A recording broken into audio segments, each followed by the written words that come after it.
Most people confuse blood with loyalty. They confuse shared DNA with shared values. And that confusion ruins lives. No one warns you about this early enough. Because if they did, it would hurt too many feelings. There is a difference between relatives and family. And once you see it, you can't unsee it. Relatives are given to you by chance. Family is chosen through commitment. Relatives are connected by biology. Family is connected by responsibility. But here's the uncomfortable truth. Society pressures you to tolerate behavior from relatives that you would never accept from anyone else. Disrespect, manipulation, absence disguised as love. And you're told to endure it because they're your blood, but blood alone has never built character, and it has never guaranteed loyalty.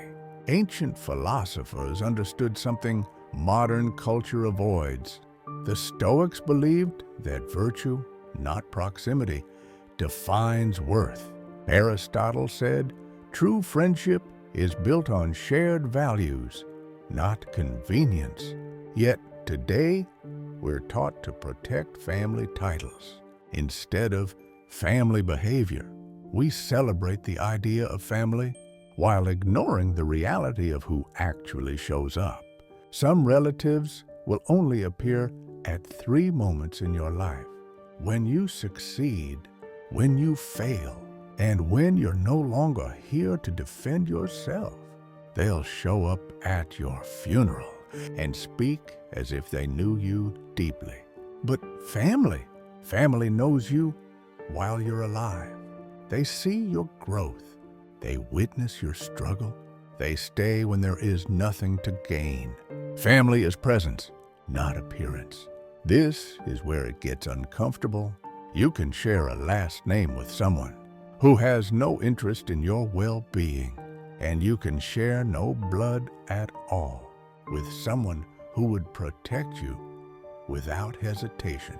Yet many people remain emotionally imprisoned by guilt passed down through generations. They confuse tolerance with love, silence with peace, endurance with maturity. But enduring disrespect is not wisdom. It's slow self-betrayal. Existential philosophers warned us about this. Jean-Paul Sartre spoke about bad faith, living according to expectations that deny your truth. And nothing traps people in bad faith faster than family expectations rooted in fear. Fear of judgment, fear of exclusion, fear of being labeled ungrateful. So people stay quiet. They shrink. They slowly abandon who they are meant to become, all to preserve a connection that exists only in name. Real family doesn't demand silence. It doesn't fear your growth. It doesn't compete with your healing. Real family wants you whole, not controlled. They don't need you small to feel important. They don't weaponize your past to win arguments.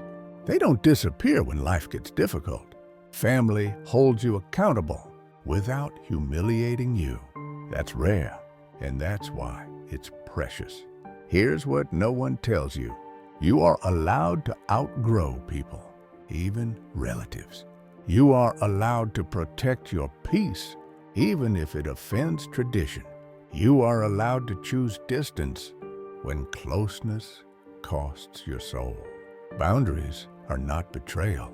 They are self-respect. And anyone who demands access to you without respecting you is not family, no matter the bloodline. Ask yourself this: who shows up when no one is watching? Who tells you the truth without cruelty? Who celebrates your growth instead of resenting it? That's family, not names, not titles, not obligations written by other people's fear. Family is who stands with you when the world turns quiet, and maybe The reason this truth hurts is because deep down, you already knew it.